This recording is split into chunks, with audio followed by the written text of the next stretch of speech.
Regionodal adalah wilayah yang memiliki pusat kegiatan yang dominan, yang mempengaruhi wilayah di sekitarnya.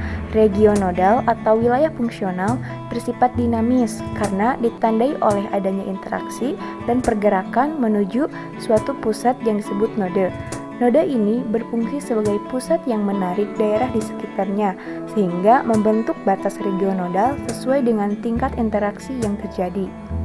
Dalam geografi, terdapat pemahaman bahwa wilayah tidak hanya dipengaruhi oleh faktor fisik, tetapi juga oleh interaksi manusia dengan lingkungan sekitarnya. Manusia melalui kegiatan ekonomi, sosial, dan budaya dapat membentuk sebuah wilayah, sehingga menjadi pusat atau nodus yang memiliki pengaruh kuat terhadap wilayah di sekitarnya.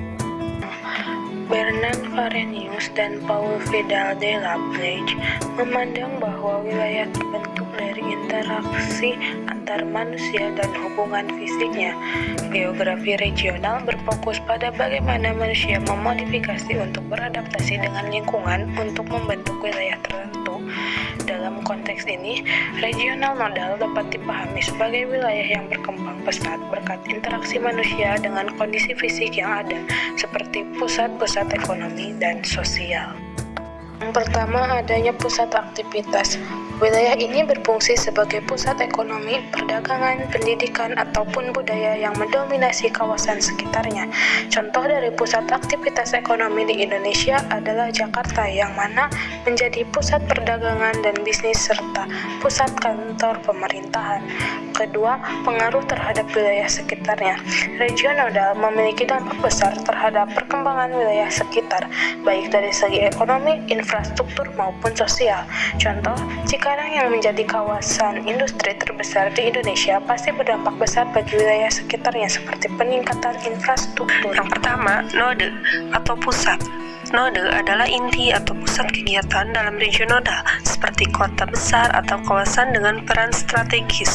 Fungsi utama node adalah mendorong aktivitas ekonomi, sosial, dan pembangunan di wilayah sekitarnya.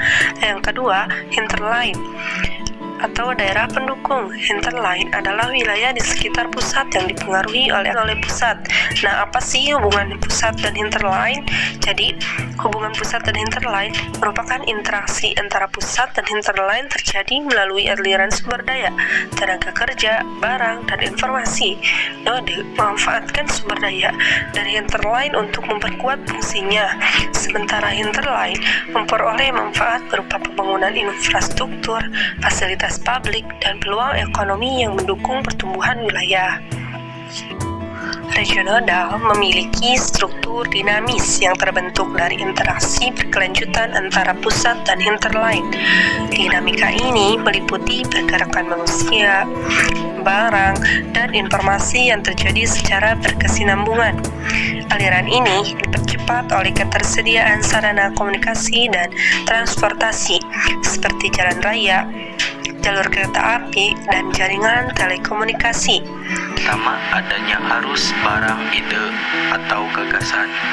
Wilayah nodal memiliki interaksi yang melibatkan perpindahan barang, informasi, dan gagasan antara satu tempat dengan tempat lainnya. Contohnya, pergerakan manusia dari desa ke kota untuk mencari pekerjaan mencerminkan migrasi yang dipicu oleh pencarian peluang ekonomi yang lebih baik. Selain itu, arus ide dan gagasan juga penting, di mana inovasi dan pengetahuan dapat menyebar dari satu node ke node yang lainnya, memperkaya budaya dan meningkatkan daya saing wilayah.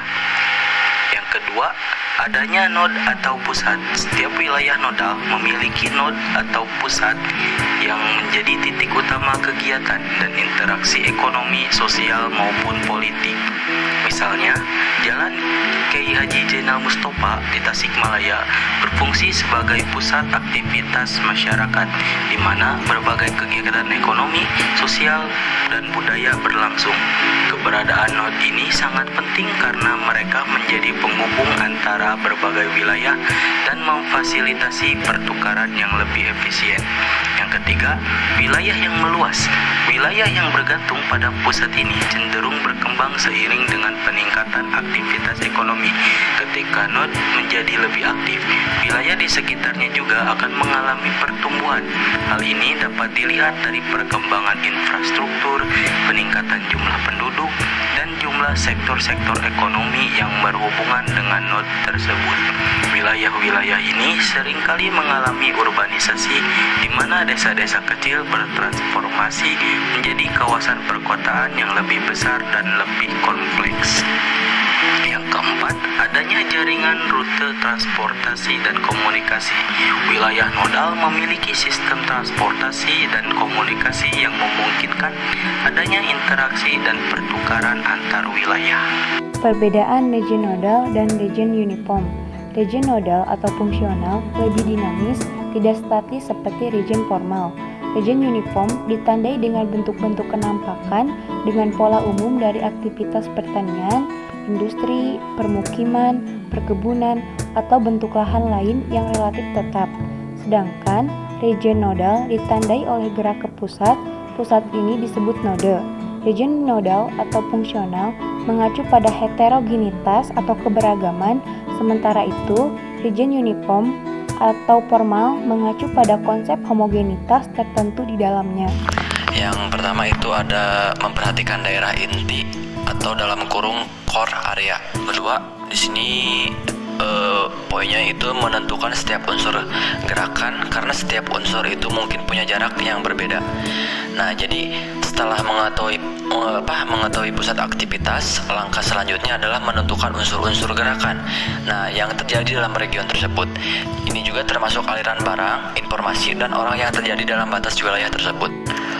Terus untuk yang ketiga ini adalah menentukan kriteria. Nah, jadi menentukan kriteria ini kita perlu mencari batas-batas dari region nodal tersebut. Poin yang keempat itu adalah mencari batas lalu menentukannya.